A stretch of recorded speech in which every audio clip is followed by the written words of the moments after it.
Game on, ladies and gentlemen. Thanks for tuning in to the Box Score Media Podcast. It is Monday, February 3rd, 2020. And I'm sure, like all of you, I myself am suffering from the Super Bowl hangover.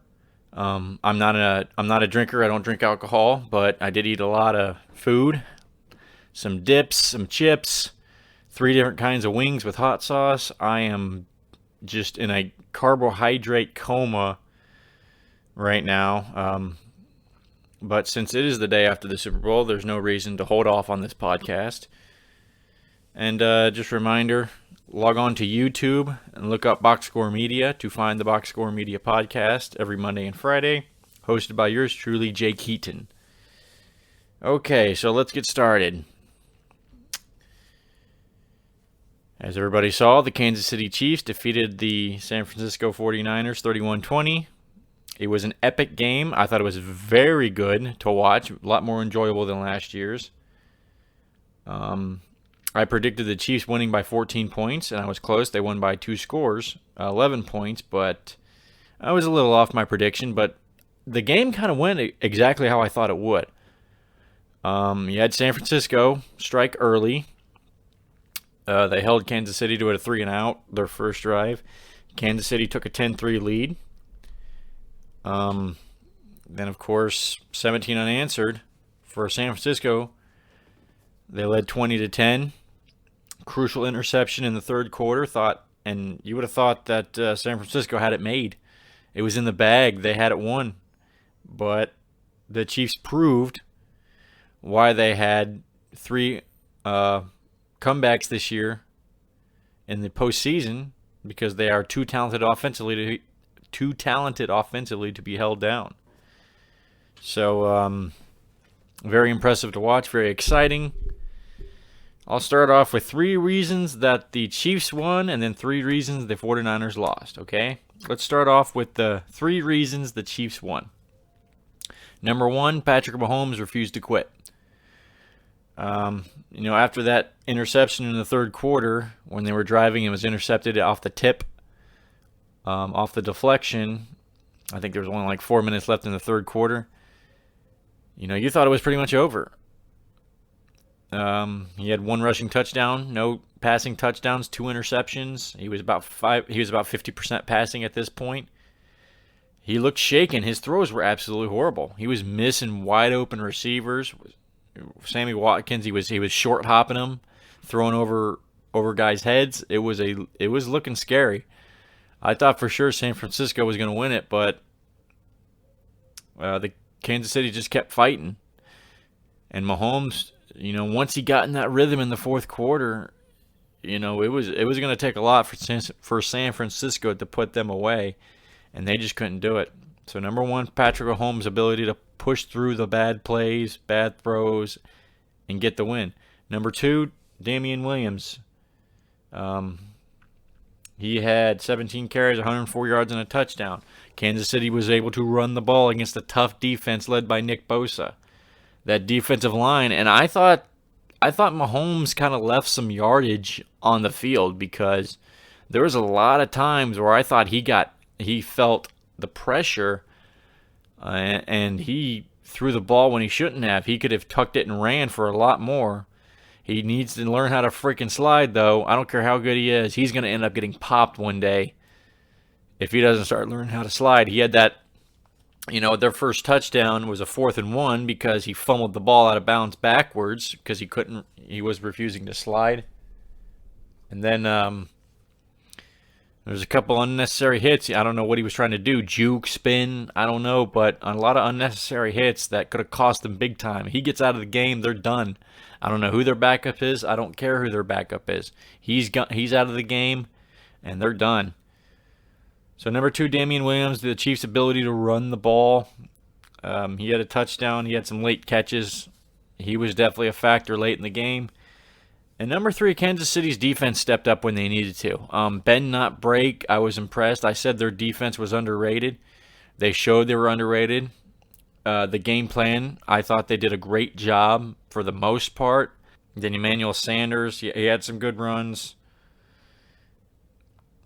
that's where the running game came from. The running back, Mostert, 12 carries, 58 yards, a touchdown. He was good in short yard situations, but overall, the Chiefs did a great job of containing him. And I thought Kansas City's D stepped up. Their secondary needed some work. Tyrann Mathieu needed to spark them late in the fourth, but they stepped up when they needed to. They picked off Garoppolo twice. They got the pressure when they needed to. Like I said, and if you're a Chiefs fan, you were nervous as can be because they looked like they were dead in the water at 20-10 and giving San Francisco the ball, but they proved that they can do it. They proved it twice already, and they came back. So the three reasons: Patrick Mahomes, Damian Williams, and then the Kansas City defense stepping up when they needed to. Three reasons why 49ers lost. Well, number one, kick them when they're down. You're up 20-10 with the ball. You just got a big turnover. You have all the momentum, and then you just don't execute. And Garoppolo, as good as Garoppolo looked for most of the game, for about 80% of this game, he was 20 or 31, 219 yards, a touchdown, 2 picks. He was bad on the bad throws. When he overthrew his defender, his receiver, he was really bad. He had great throws, and then he had really bad ones. I don't think there was really an in-between there. There wasn't normal progressive throws from a quarterback. It was either finding the man in coverage, finding the mismatch in coverage, the opening, and then overthrowing him or short hopping it, or pick, or just throwing up in the air and hope your guy catches it.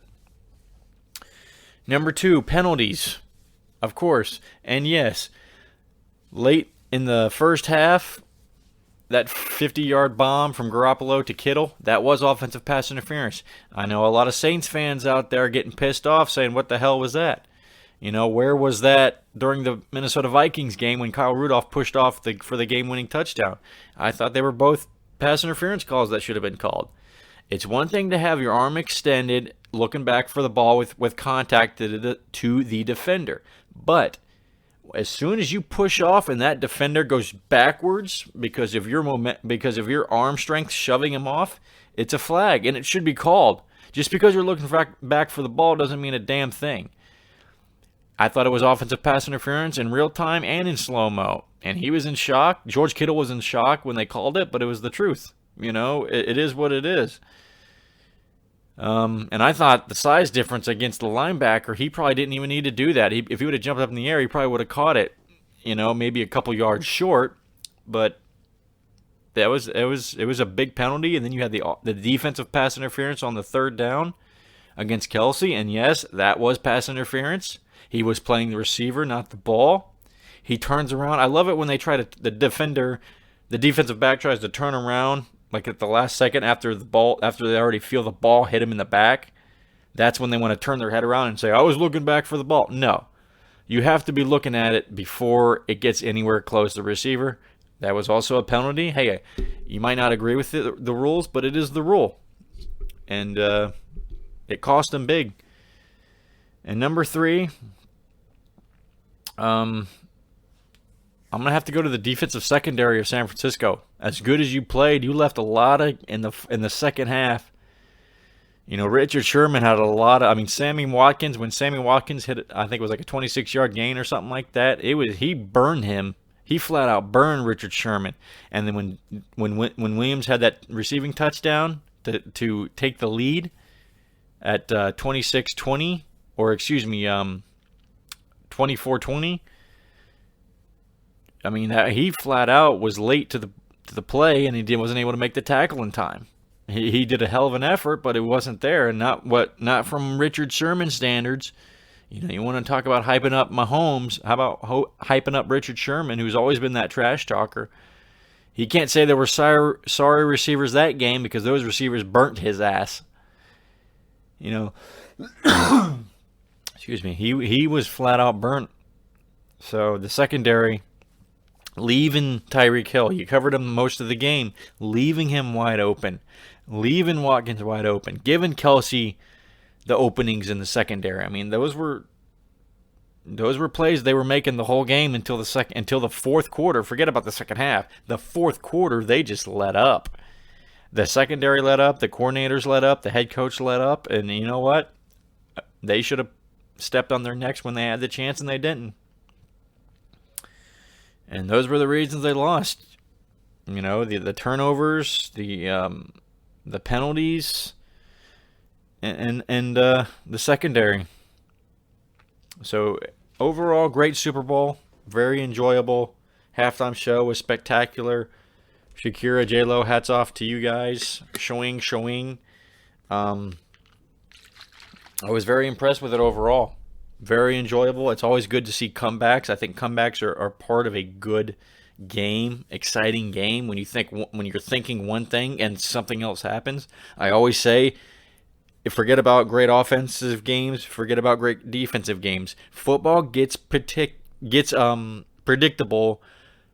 It gets boring when it gets predictable. That's when games are, and that goes for pretty much all sports. When it's predictable, that's when it's boring. Not just because it's a good defensive game, good offensive game. Not a lot of scoring, high scoring. When it's predictable, that's when it's boring, and it was very unpredictable, especially in the second half. Congratulations to the Chiefs, Andy Reid. If I had to root for a team, it was the Chiefs because I wanted to see him. 200 plus wins without a Super Bowl. We've seen coaches not even come close to that. So I'm glad he got what he deserved. He earned that Super Bowl win. I don't care if his team was stacked or not. That was a team top-to-bottom performance by the Chiefs. They earned it. Super Bowl 54 champions. Congratulations, guys. Celebrate it. Enjoy it. And that takes care of the NFL. Let's talk about college basketball for a little bit. Weekend scores. There was a couple of ranked games. One second here. Big Saturday. Xavier upsets Seton Hall, 74-62. Creighton upsets Villanova, 76-61. LSU over Ole Miss. Wisconsin over Michigan State, 64-63. Louisville over NC State. West Virginia defeats Kansas State. Providence over Butler, 65-61. A lot of upsets this weekend. A lot of unranked teams understanding that March Madness is a month away. This is the time they need to start making those big wins. They need to make statements right now. And we saw what happens, to teams, ranked teams at home or away, if you don't show up to play. Number 1, Baylor cruises. Gonzaga wins barely over San Francisco, 83-79. Kansas over Texas Tech. Florida State over Virginia Tech. Number 7, Dayton over Fordham, 70-56. Michigan over Rutgers, 69-63. Michigan has really done a 180 so far this year. They were I think they were in the top 5 almost, at least top 10, and they went unranked. But upset number 25 Rutgers at home. Actually, that probably wasn't too much of an upset. I guarantee you the spread probably had Michigan winning, but still a big win for them. They needed it. Stanford over Oregon, 70-60. Auburn over Kentucky, 75-66. That was a 13 versus 17 matchup. Cincinnati upsets Houston, 64-62.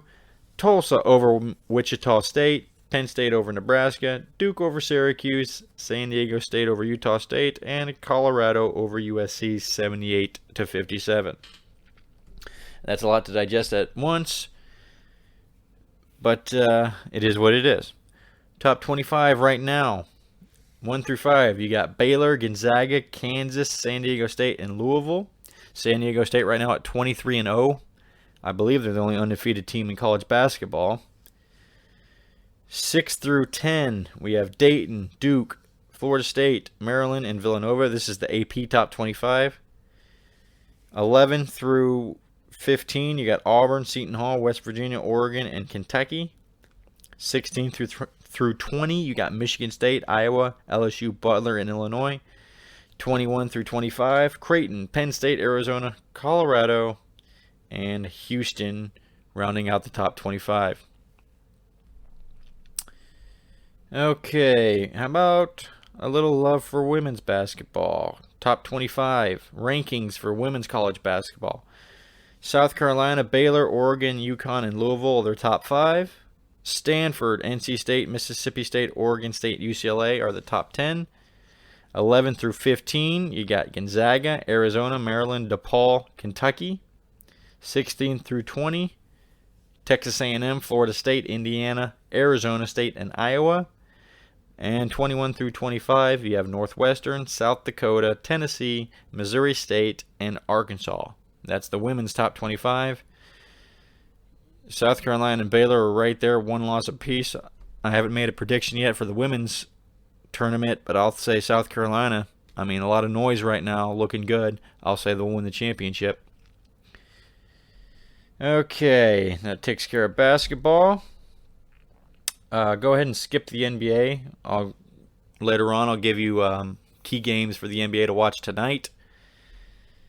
But I also wanted to talk about the XFL. As you know, next week starts the second season of the XFL, even though it started like 15, 16 years ago, probably longer than that. My prediction is this. They'll make a season, maybe two, but it's going to fold. First of all, they're doing the same mistake the AAF made. They're trying to start it right after the NFL season just ended. Football is the dominant sport in America. Okay, it is by far the most popular, by far the most talked about, the most watched, the most discussed, the craziest fans. But in the end, too much of a good thing is a bad thing. And if you think that we're just going to continue to go right into it, knowing that they're doing things a little different, they're trying to get good quarterbacks, they're trying to change some of the rules to make it safer and more entertaining. I get all that. But eventually we're going to get tired of football. You know, you got 8 teams, they got generic names. They're playing in NFL stadiums, they're more coverage now, but still, we're going to get tired of it. And you know, you got 3-4 months of NFL, you got college football, and I'll never get sick and tired of watching college football, I'll tell you that. Same with the NFL, but eventually we just need a break from it. I think it's a bad move. Maybe start it in the spring or maybe towards the end of winter. I don't know. I don't know really a good time to do it, but I can tell you this, a week after the Super Bowl is not the best time. You know, it's eventually, I'm going to watch it because I'm a sports fan, but I guarantee you, but you're trying to draw in the people that are not consistently watching the NFL. I don't know what audience you're trying to cater to, but no matter how hardcore of a fan you are of football, you're not going to want to pay that much attention to it after having 4+ months of NFL action with fantasies and discussions and TV shows and all these leagues that you want to do. It's very difficult to keep the attention of anybody for this long, not to mention an average sports fan.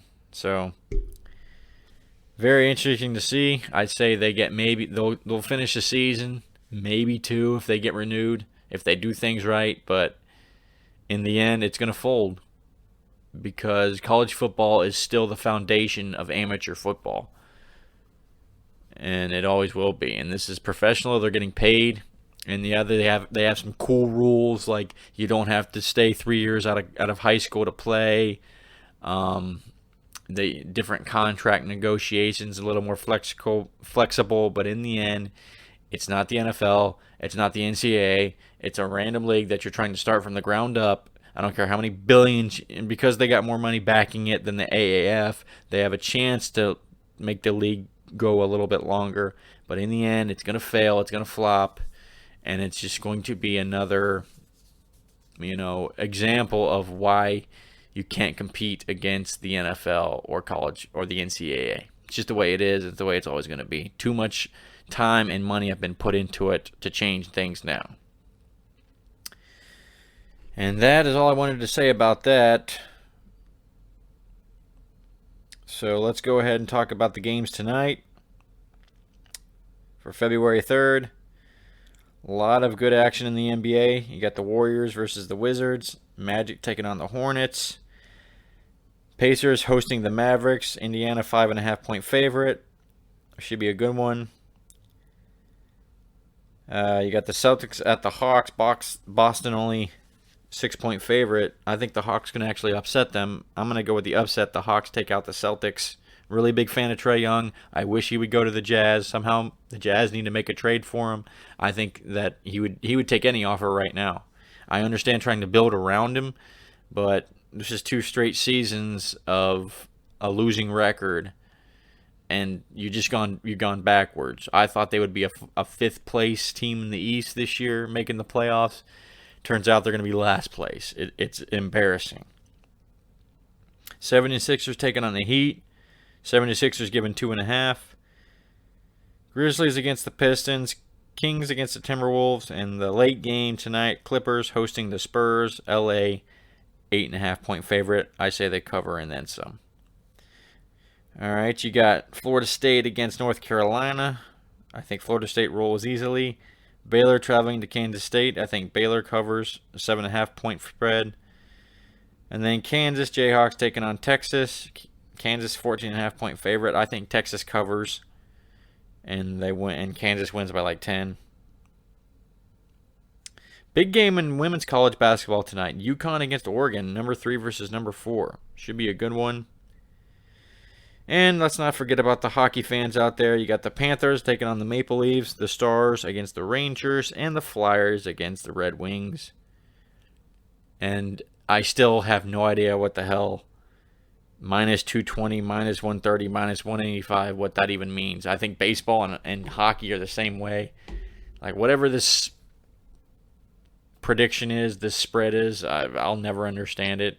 I'll look it up one day, but just not today. I'm too damn tired, too damn wore out, and I need sleep and energy, and I got to work out. So that is it, ladies and gentlemen. I am tapped out for Box Score Media.